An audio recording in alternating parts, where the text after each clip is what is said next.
Hello, thank you all so much for coming. So, before I begin, who's heard of us before today?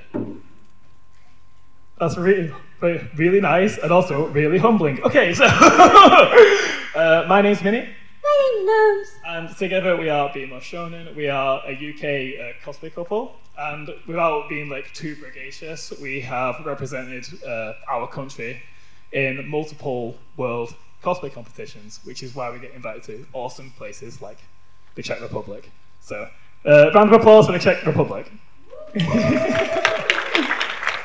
And today, the panel is Customize Your Cosplay, and these are some of the things that we are going to discuss. So, what does accuracy even mean? What would Hollywood do?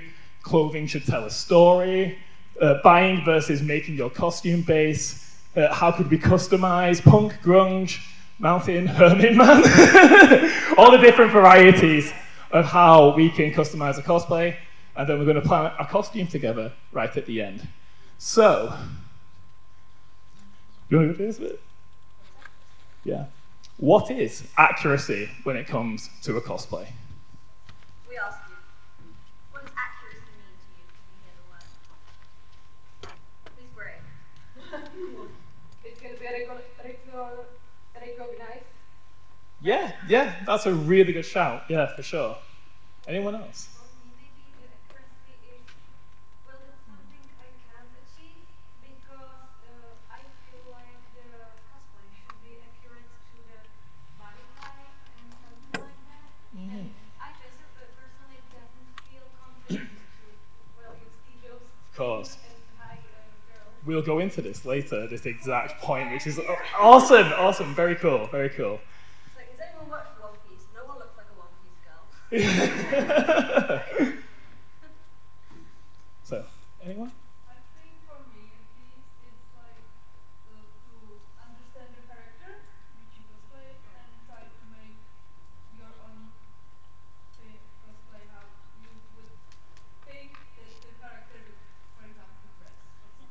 Yes, so it's if a character has a vibe, so where you think that that is uniquely that character, where they just have some kind of aura around them, where you're like, okay, that's Sailor Moon, that's Spider-Man.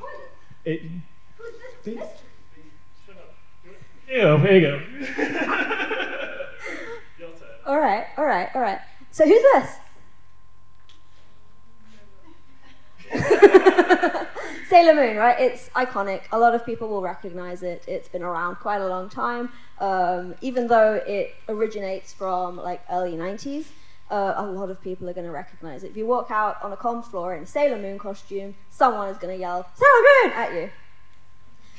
And this specifically is more of their anime manga designs. There have been several incarnations of them, and they're all still recognizable. Now who's this? It's still Sailor Moon. But they're very different, right?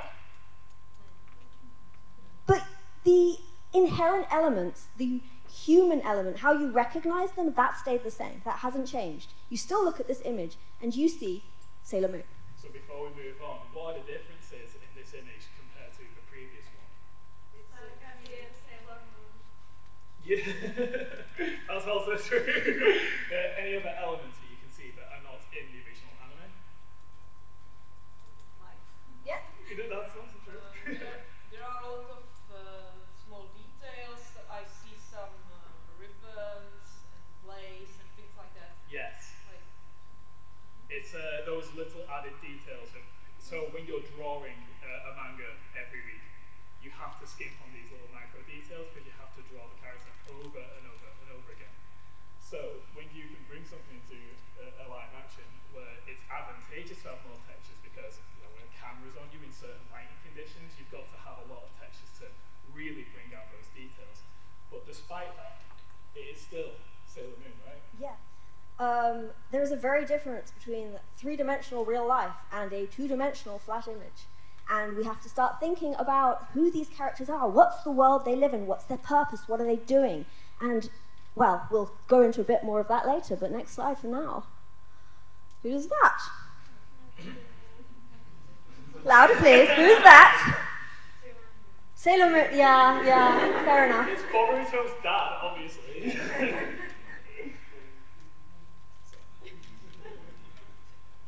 Same question. Anyone spot the differences from the previous image? Technically. Anything else? They're probably older.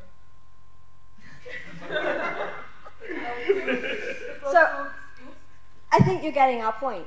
They're still inherently recognizable as the characters, but they're different. But they've kept the nature of the characters the same. A lot of the silhouette, a lot of the details, whilst adding more depth and texture and paneling into these outfits to bring them into the world of a ninja running through a wood every day and scuffing their knees and getting in trouble. Yeah, sure. Who's this? It does say on the thing. I hope you're going to get this one right.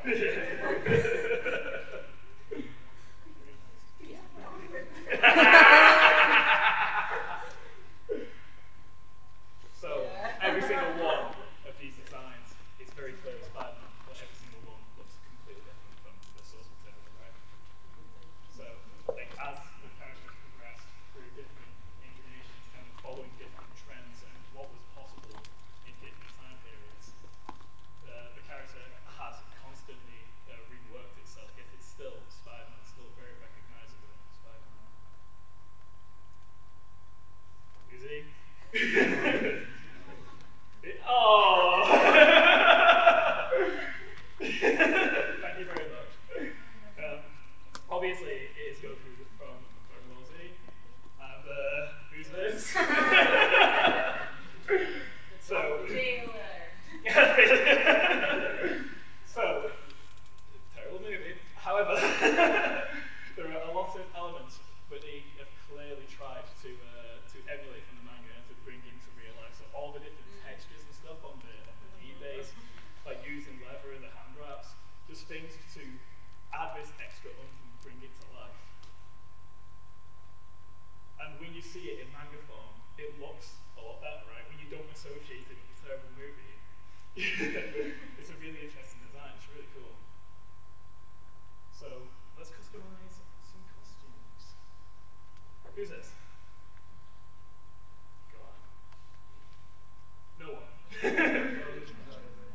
Jolene Cujo from JoJo's Bizarre Adventures. And this is a costume I've made, which I'm using as an example. And this is an example of being clever with the resources around you. Now, I sometimes set myself weird sub-challenges within cosplay, because why not? So my challenge here was I was only allowed to use things I had in the house already to make her. Obviously, I've cosplayed a long time, so there's more things in my house than other people's houses. But, fabric-wise, would you like to, fabric-wise, the question. Oh, okay. Using your base. Uh-huh. Okay, so, because I work out a lot, my thighs have perpetually expanded, and as they expand, I say to gnomes, do you want this pair of jeans for a cosplay? And over the course of 8 years, and the amount of jeans I've ripped out, she successfully managed to harvest enough of my jeans to make Jolene out of them. And so, Jo Jeans was born. And I love her because how 90s is that, right? It's a show that is from that era. And I felt the most 90s Jolene around. Next slide, please. Now, what's cool here? What am I thinking when I look at this slide? Go on. Well, I'm thinking they're all Jolene. It's a good start. But even though there are different colors, different body types, different versions of the design, so some people have done swimsuit variants or dress variants, or I think that was an art book variant, adding extra details using different fabrics and different textures. If you walked through a con and you knew who Jolene was to start with, Yeah. you would know that that was Jolene, inherently. Answering your earlier question, like, it's very clear who they're cosplaying. They all have the same Jolene vibe, despite looking totally different. But it's the difference that makes them special. Yes. It is so cool to see different people's interpretations of the same character. And if it's a character you love, you just want to interact with them and go up to them and talk to them and be like, oh yay, we like the same thing. Let's have a conversation. I mean, my favorite part of cosplay is the conversations that it sparks. Okay, this was me working on my jeans. And this was a costume I wasn't competing with. And that's important because accuracy within contests and accuracy within making it emulate the character, but also I don't care, are very different. So you do have to make a decision early on. If you're going to compete with a costume, you might want to make different decisions. You can still embellish, but you have to be a little more reserved, I would say, within a competition costume. Like the Naruto costumes we saw earlier, they'd be great for a competition. Using competitions. Do you guys mind coming forward just for 2 seconds as an example? Stand. So these guys are Cybertruth and Saber. Say hi. Give them a round of applause. So,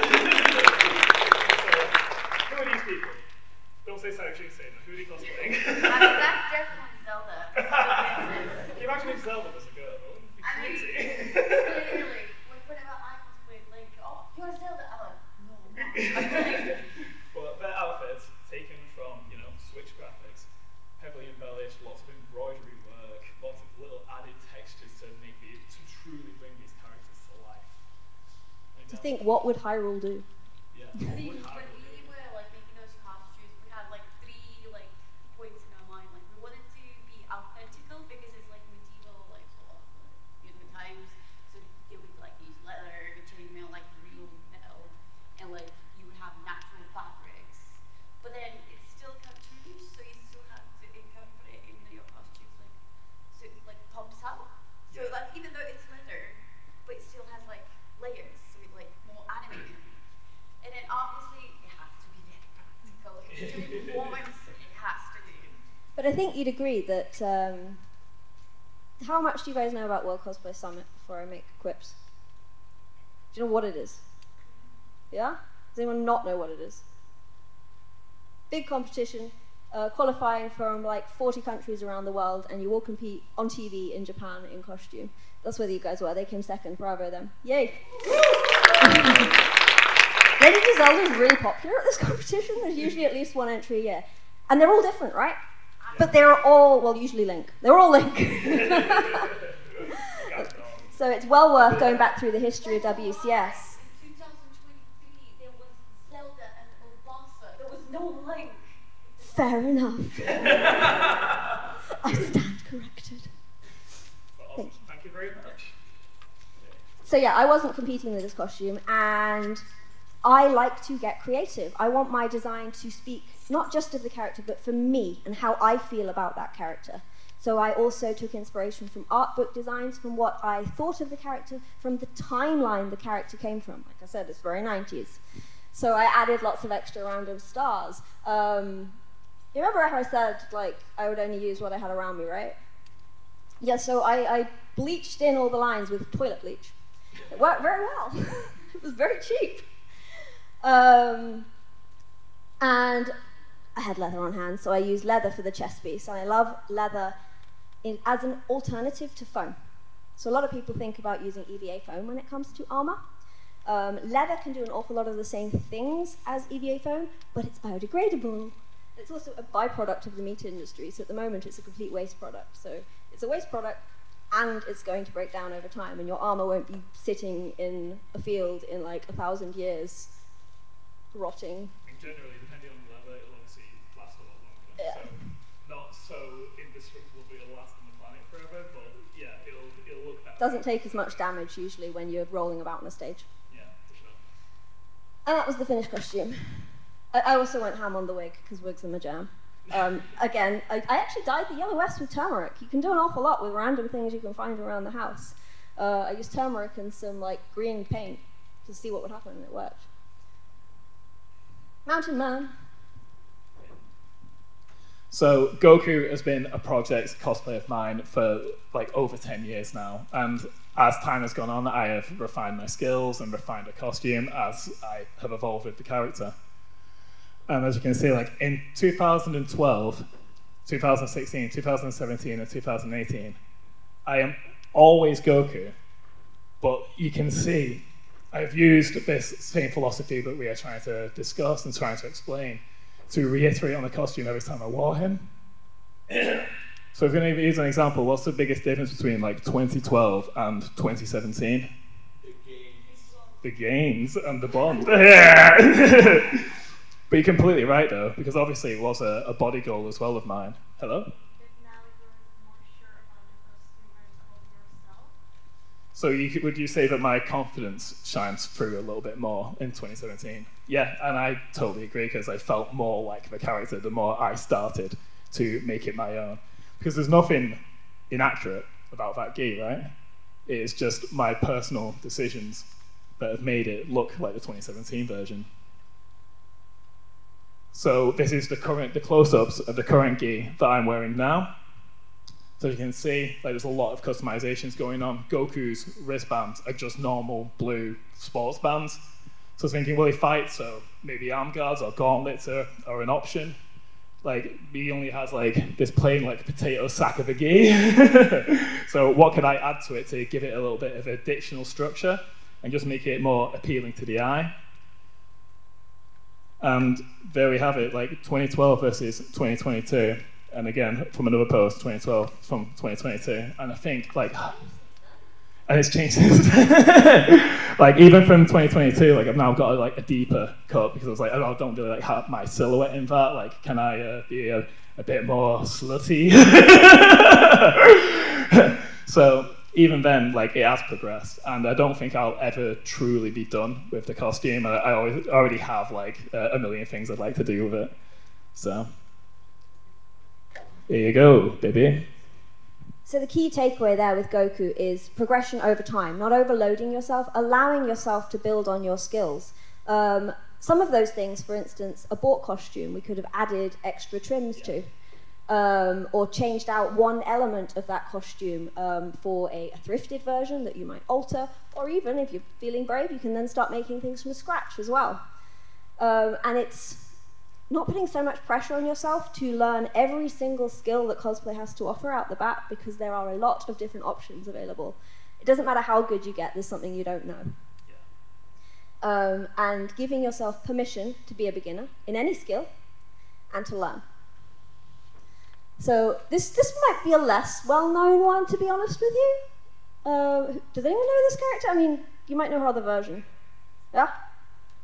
You know who she is, but you don't want to say. Leon, help! This is from Resident Evil 4. Do you at least know the Resident Evil franchise? So they've remade the game fairly recently, and this is Ashley Graham in her more recent incarnation. And the reason I've included her here is because the challenge I set myself for this particular costume is I was wig accepting, because you don't... second-hand wigs can be difficult to find that aren't too sweaty. I wanted to thrift everything. So I only wanted to use second-hand items and alter them if I could. That's what I did. I took myself all the way over to Vinted, and I spent a very long time browsing brownie orange jackets and looking through them and looking at different textures and options that I could choose. Now, when I first made this costume, it was before the re-release of the game was out, so I only had like one sort of blurry image of her in in a trailer to work off. And there are things that annoy me about this costume now because of that, but that's another problem.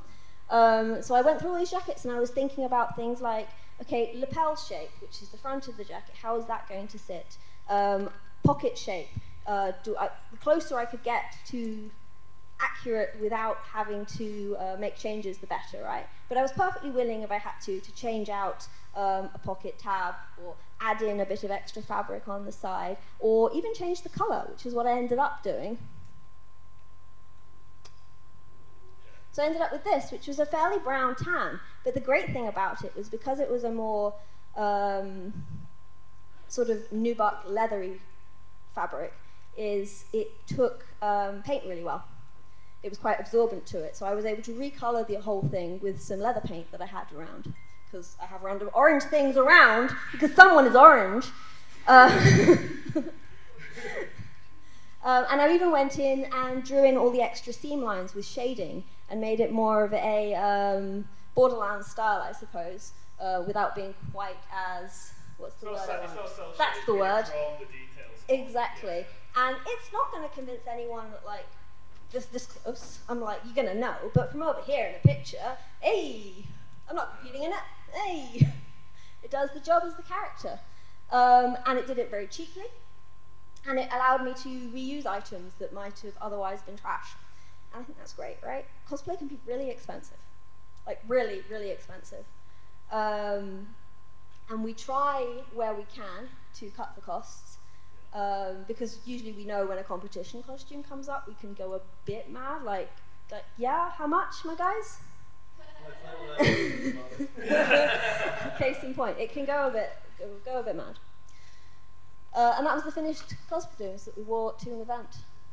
On the same kind of token, like that jacket was like a jacket of about 10 years. It's 100 years old, isn't it? Yeah, it is a 100-year-old jacket as well from World War II, actually. But yeah, it finally had some practical use. That's the jacket kind of on cosplay. But again, as you mentioned earlier with Nagoku, these changes make the costumes unique, despite the like technical inaccuracies. Like they are our versions of those characters, and they are still very recognizable. You must know the answer by now. Who is this Pokemon? Oh dear. Oh dear. So, do you want to say which specific version this is? Again, you knew it before. You said Star Guardians for the other picture. This is Super Sailor Moon. If we're going to be pedantic. So this is the costume I made, and the reason I've included it is because I made the original costume over 10 years ago, back in 2013. Okay, that comes in a minute. Onwards to the next one. Next. Apparently I just included the end. I made this costume back in 2013. What did I put for the next slide? No, I suck. Go back. I made it back in 2013, and I made a very, very plain looking Sailor Fuku, as they're called.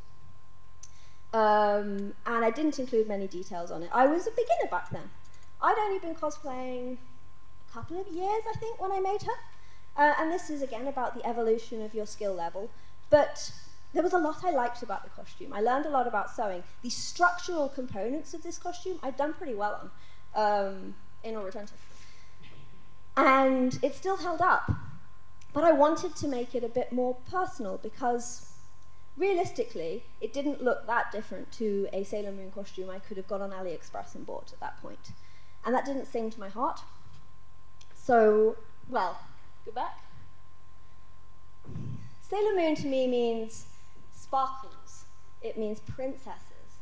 It means dancing in the moonlight with weird men. Sounds so kinky, but whatever. So for the next one. So I went back in to my costume and I added lots of superficial details. So I added rhinestones to the bodice, just because I had rhinestones everywhere, if I'm honest with you. I added lots of silver trims between different features of my costume, like around my gloves. Rhinestones again on my sleeve caps. I added an extra edge onto my sleeve caps as well. My favourite bit, which I didn't show you, is the back bow, where I put a load of 3D lace onto it, which pops out. And no one will even recognise it if they see it, but I put time putting rhinestones on the back bow in like constellation patterns, which makes me happy. And I thought, a character would do that. Yeah, but like technically inaccurate absolutely makes your Exactly. stand out and unique. But these are all things that could have been done on a bought Sailor Moon costume and added to it. So if you didn't feel confident enough to make one from scratch, you could have been like, okay, now I'm going to go to the fabric shop and I'm going to buy some pink lace and I'm going to buy some rhinestones and I'm going to just get glue happy with it and have a good time and make it your own. Let's plan a costume together. Who's this?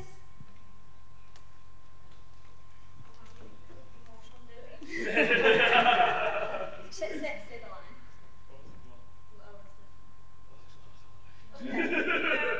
Who does a good Owen Smith? So these are the military uniforms in Attack on Titan. When you look at these characters, and if you know them and go deeper, what do you think? What world are they living in? Where is your brain going? Dirty and bloody? There's a war? Yeah, very good.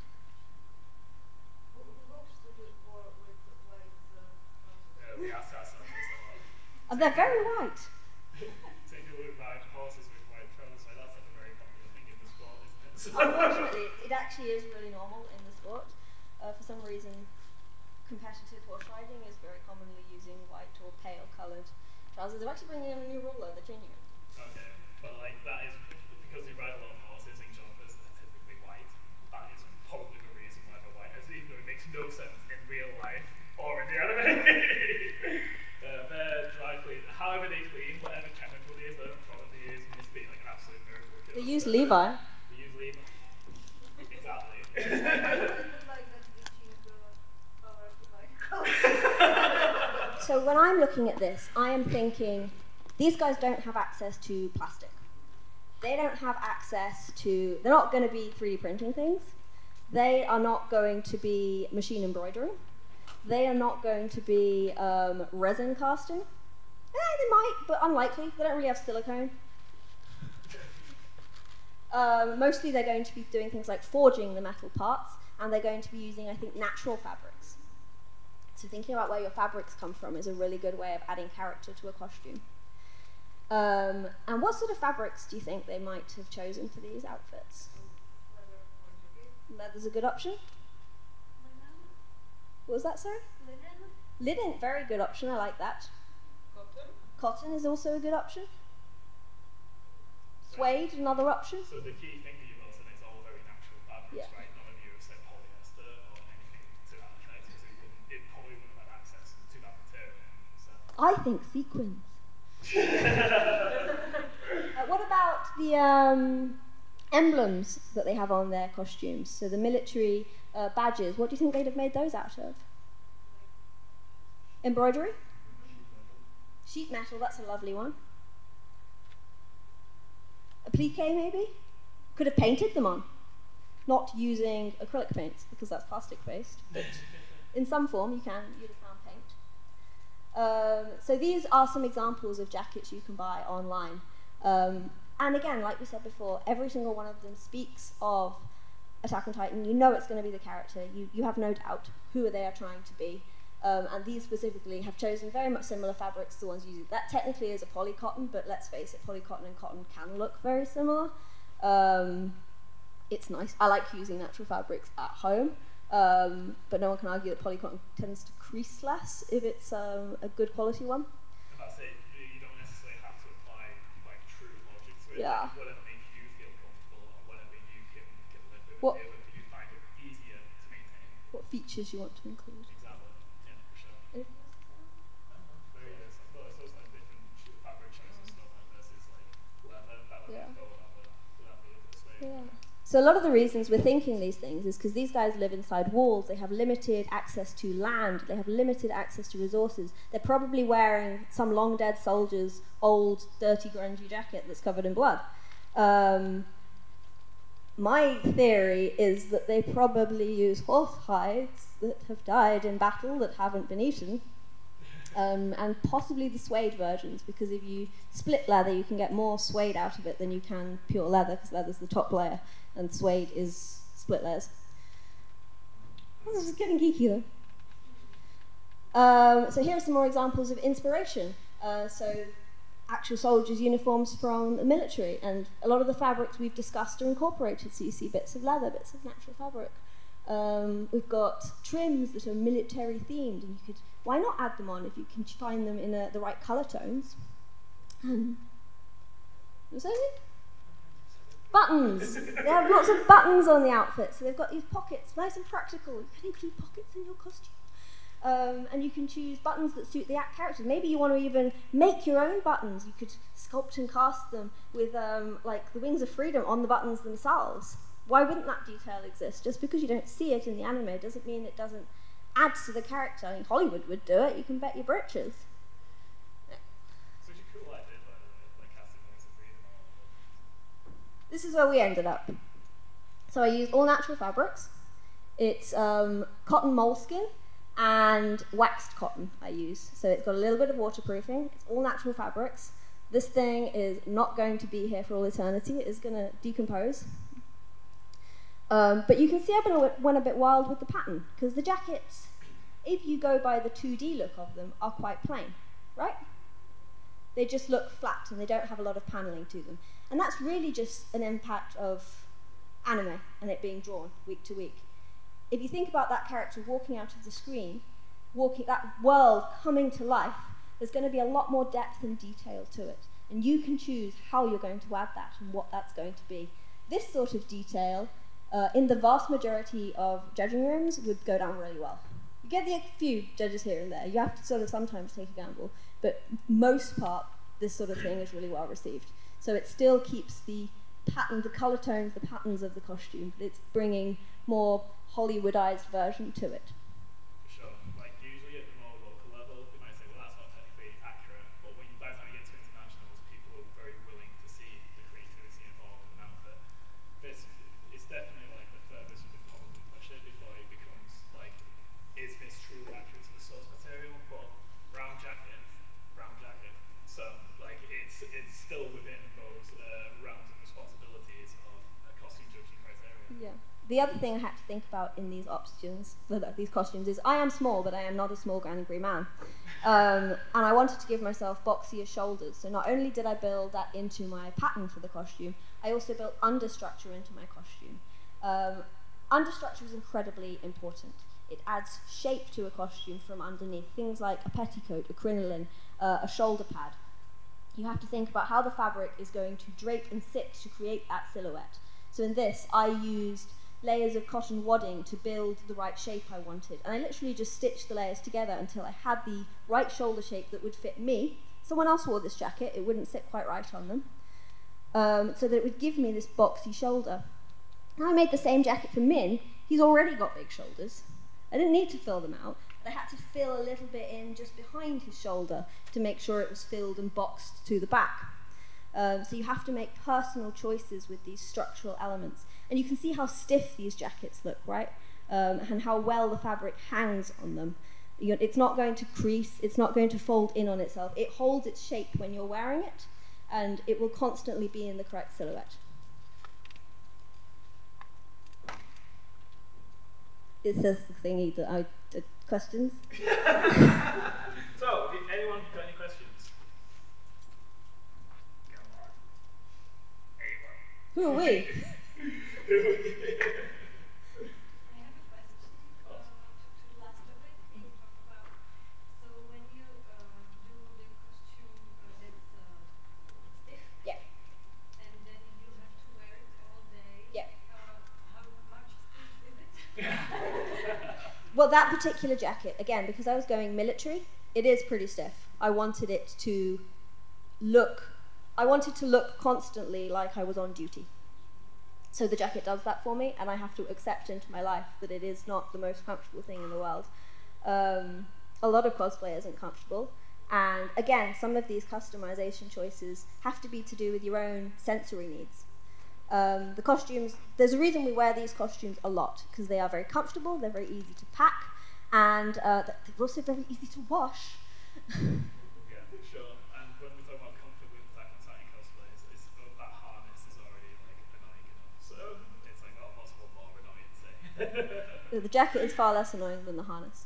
Yeah, for sure. Thank you so much for your question. There are lots of other ways you can work on changing your body shape if you want to. This is not an obligation.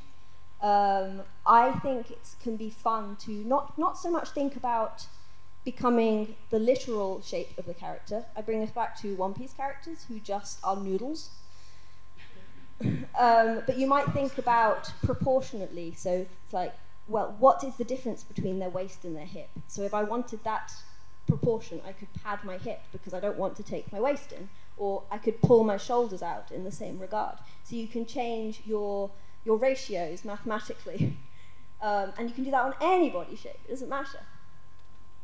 Favorite is high. Height, yes. Yeah. Ooh, you have a good one on height.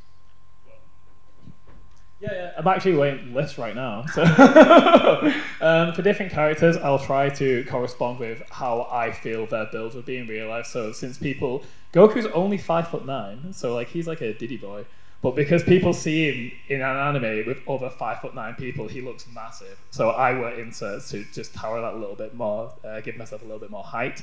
When I'm doing a Joseph Joestar, who's 6'5", I will wear Timberlands, which give me 1.5 inches, and then I will stack 3 inserts inside, so I'm exactly 6'5". So I will modify my height for the character, and like a good combination for us is when I'm doing Zack Fair from Final Fantasy VII, who's 6'2".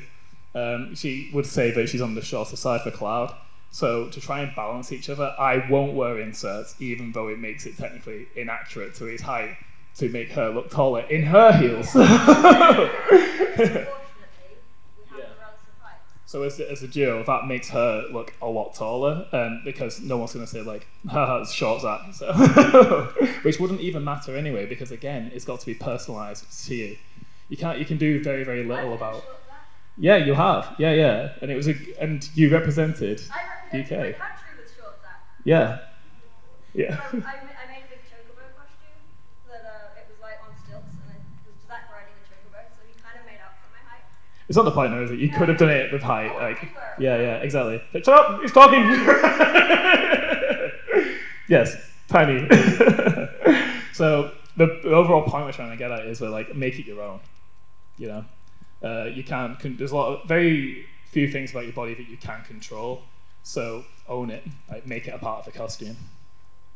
So, is there any other questions? Hello. So, you mentioned accuracy was a big part of the presentation. Where would you fit in like the alternate versions of characters? Like we talked about Sailor Moon. I saw cosplayers doing Stormtrooper Sailor Moon, Disney Princess Sailor Moon, Wow. Armor Sailor Moon, like all of these like alteration of the characters that are not accurate at all but recognizable. Well, isn't that great, right? But we can go back into this. I just want to say something. Like, I was literally mid-sentence, wife. Calm down. So what's great about that is, like, you recognised Sailor Moon and Stormtrooper, so it's already doing its job. In a cosplay contest, if it's not an official medium, a lot of contests do not allow for that. So it's got to be something that you're doing basing a criteria. If it's for fun, then, like, that's so cool, right? Like, the example I always think of is a Deadpool variant. Like Deadpool, but wearing an Attack on Titan jacket. Deadpool, but dressed as FMA military garb, that kind of thing. It's very, very recognizable from both franchises, and it can add a lot of fun to a commonly done character. If you are spending your money, you can do what you like. Yes. Also worth noting, though, that if you do want to do fan alternate versions of characters and you do want to compete, look to, I don't think you have it here at the moment, but you could potentially ask the con about getting it.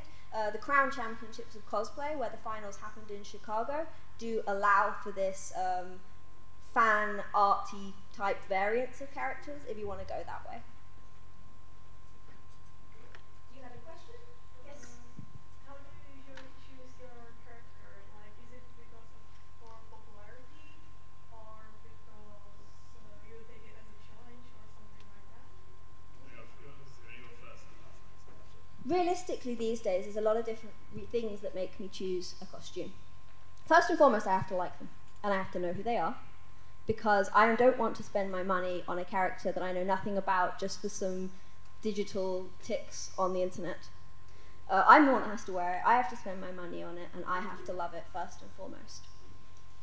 But I will think about things like, okay, I have to travel to this many conventions this year, I have to be able to pack it in a bag, so I will choose which I'm going to make next based on being able to transport it, being comfortable in judging, because if you're a judge, it's incredibly important, 10-minute school, to be able to respect the contestants and look at their costumes properly. If I am judging in a cumbersome costume, that makes it about me, not about the contestant.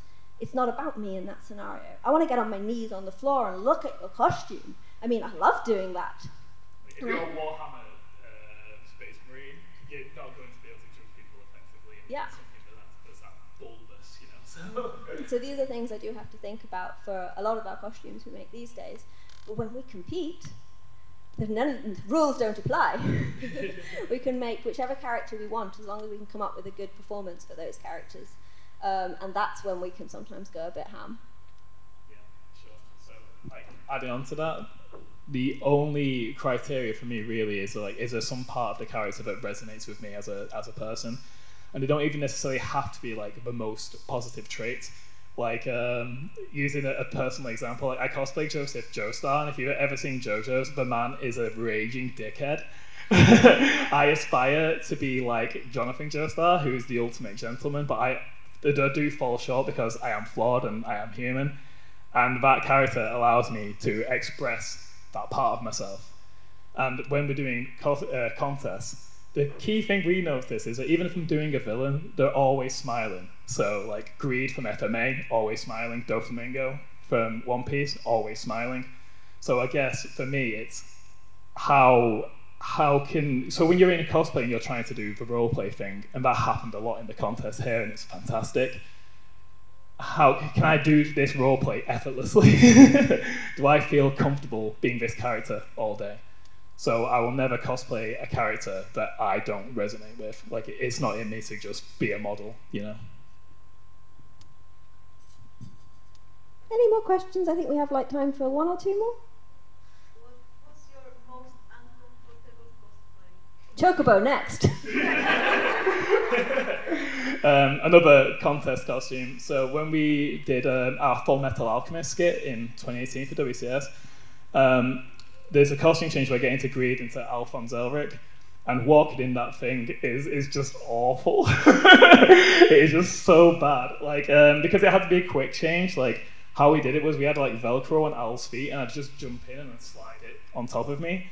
And so when you're just flopping about like and like your feet are hitting the floor, it's so uncomfortable. So you can't see it, like literally destroys all of your senses. And because the arms, like we were puppeteering the arms, so you'd grab a handle to make our proportions accurate.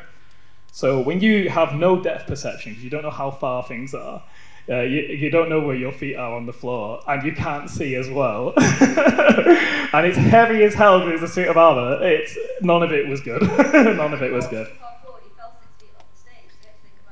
Yeah, exactly. It was a high risk costume given the circumstances, I suppose. But yeah, that's definitely my most uncomfortable costume. What about you?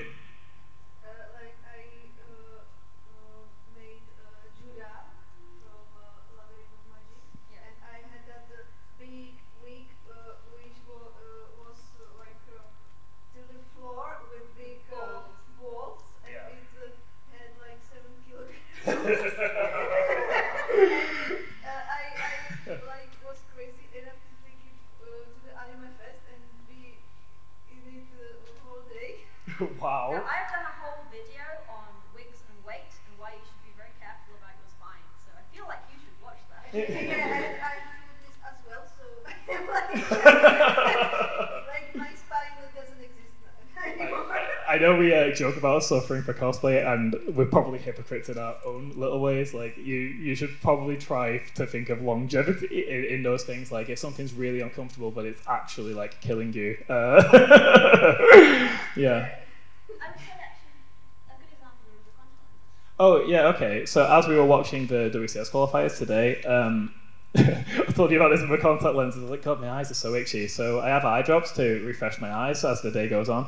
It's like, my contact lenses are still so itchy, what's going on? So I open up my phone camera, flip it up, and I do this with my contact lens, and then my eyeball moves with it. And the contact lens dried up, and the suction had stuck to my eyeball and wouldn't come off. So like, okay, it's time for these contact lenses to leave. So I took them off, put them away in my bag. There's no case, there's no nothing. They're going straight in the bin. Like, it is absolutely not worth it for your eyes. That was this boring with I bought like lenses, blue lenses for my costume, and it took me 1 hour to like throw them to the bin. I bought here new lenses which are not high enough dioptries for my eyes, but at least I can somehow see, and they are not moving. So. Yeah, and good on you for knowing that, like, you know, like, it is not worth, like, my eyesight. Like, I don't know how common knowledge this is, but, like, most things in your body will regenerate, but your eyes never do. So if any damage you incur to your eyes, it's probably going to be there forever, so don't fuck with contact lenses, okay? Good, awesome. Yeah, you always have to decide. Yeah, I always like it. Permanent damage really happened to multiple cosplayers. They've gone partially blind because of contact lenses. So, That's just one example. sure. We got time for one more question? Okay, hello. Yes. I have a question. How do you deal with those things with boots and with bags if you apply the same rules for it? Oh, okay. So for Goku, these days I just have like a general branded backpack that's from our business. But I used to make a lot of extra effort to make sure that my accessories were in keeping with the character. So for Goku, I actually have this. It's almost like a potato sack kind of looking thing, right? And but it's got the Kami-sama logo on it. So like from the heavens. And the idea behind it was like it's something that Kami would give to Goku, so he could just like have this satchel on his back with all of his belongings in. But since then, like it's when when you're bringing everything to a con, you got to think of practicality as well. So I take the hit on being, technically inaccurate for the comfort side of things. But it's absolutely an avenue you can go down, and I think that's a really cool question because it's not just limited to your costume. Like, can your phone case be in relation to your character? Can your backpacks? It's such a cool idea, yeah. And if you don't like contact lenses, but you need to wear glasses, like could you? So for Goku wearing glasses, could you be orange and blue? Like there's a million different ways that you could make it uniquely you, and I think that's an excellent question. And the shoes? One important point to think about shoes is Yeah, go ahead. it is really, really common in competitive cosplay where you have to perform for people to show up to prejudging with two pairs of shoes. One is their accurate shoe, based on what they look at in the picture. One is their stage shoe, which is accurate enough, but they are not going to like fall over or turn an ankle or not be able to perform a trick on stage. And that is completely accepted within the competitive cosplay environment and well worth considering if you have shoes that are difficult to perform in. Have you seen the One Piece live action? Anyone in here seen the one? Yeah. Netflix. So they weren't allowed to use sandals on set, so they had to design unique shoes for all of the characters. So that's, again, another avenue. Like, if you, for whatever reason, don't like your feet, don't like wearing sandals, hypothetically, if you're cosplaying from One Piece, you could completely, just design your own shoe. And, some people might be like, oh, that's not accurate, but that, who cares? Like, you very, very clearly know that I am this character, or you wouldn't be pointing out how inaccurate I am. So. For sure. Okay, that is all. Before you leave, could I get a selfie with all of you? Thank you very much.